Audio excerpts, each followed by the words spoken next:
అందరికీ నమస్కారం. ఈ సంవత్సరం మా ఇంటి సంక్రాంతి నోములు మొదటగా ఈ విధంగా అయితే పాలు పొంగిస్తాము. బొమ్మను పెట్టి దీపం వెలిగించి పాలు పొంగించిన తర్వాత అన్ని నోములు సిద్ధంగా పెట్టుకొని దీపం వెలిగించి గౌరమ్మను పెట్టుకొని నోముకుంటాము. ఇది వచ్చేసి నువ్వుల గౌరమ్మ. నువ్వుల గౌరమ్మకు కూడా మేము తమలపాకులు పెట్టుకొని గౌరమ్మను పెట్టుకుంటాము. ఇది ఐదవ పటువ మధ్య పటువ పైన గౌరమ్మను పెట్టుకుంటాము. ఇవి నువ్వులుండల నోము. ఇది వచ్చేసి గడపలు, గడప మీద ముగ్గు డబ్బాలు, అంటే గడప మీద ముగ్గులు వేస్తాం కదా, అందుకని ముగ్గు డబ్బాలు గడపలు ఒకటేసారి నోముకున్నాను.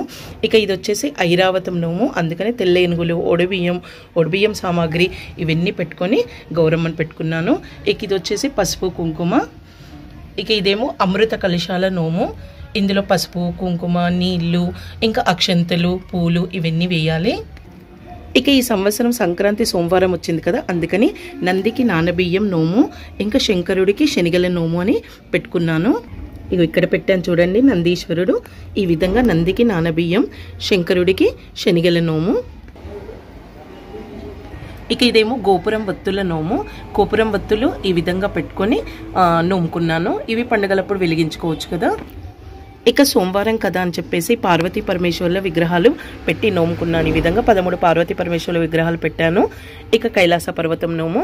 ఈ కైలాస పర్వతం నోముకి 108 రుద్రాక్షలు, 108 రుద్రవత్తులు, 108 మాణిక్యాలు, 108 విభూతి ఉండలు పెట్టాను. ఎందుకంటే నేను కుమ్మరివాము నోము నోముకున్నాను కదా, అందుకని మట్టి ప్రమిదలు పెట్టకుండా ఈ విధంగా స్టీల్ మాణిక్యాలు పెట్టుకున్నాను. చక్కగా శివుడికి పంచామృతాలతో అభిషేకం చేసుకుని ఈ విధంగా ఇక్కడ పెట్టి మిగతా వాటితోటి ఈ విధంగా అరేంజ్ చేసుకున్నాను. 5 కిలోల బియ్యం పోసాను ఈ విధంగా. ఇక ఇదేమో నల్లపూసలు నానబియ్యం నోము. ఈ విధంగా నానబియ్యం పెట్టుకుంటాం కదా, కిలోంబావు నానబియ్యం, వాటిపైన నేను చీర బ్లౌజు అంటే మనం ఏదైనా కట్టుకునేది ఉంటుంది కదా కొత్తది, అది పెట్టుకోవచ్చు. మనమే కట్టుకోవాలి కదా, అందుకని మనం కట్టుకునేది పెట్టుకోవాలి. 5 నల్లపూసల దండలు. ఇంకా కర్రీ రోజు ఇక్కడే కూర్చొని ఈ నల్లపూసలు కట్టుకొని ఇంకా నానబియ్యం పసుబొట్టుకి ఇవ్వాలి. ఈ విధంగా మొత్తం దాదాపు 13 రకాల నోములు సంక్రాంతికి అయితే పెట్టుకున్నాను. ఈ సంవత్సరం ఎక్కువ నోములు నోముకోలేదు.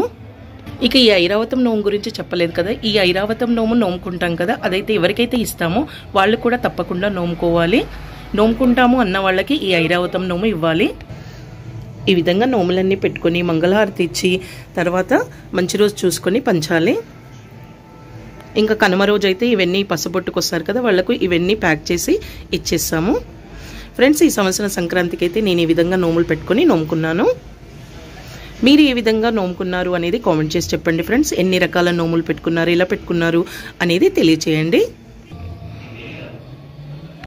ఫ్రెండ్స్, ఈ వీడియో చూస్తున్న వాళ్ళలో ఎవరైనా ఇప్పటివరకు మా ఛానల్ని కనుక సబ్స్క్రైబ్ చేసి ఉండకపోతే సబ్స్క్రైబ్ చేయండి. పక్కనే ఉన్న బెల్ ఐకాన్ని క్లిక్ చేయండి.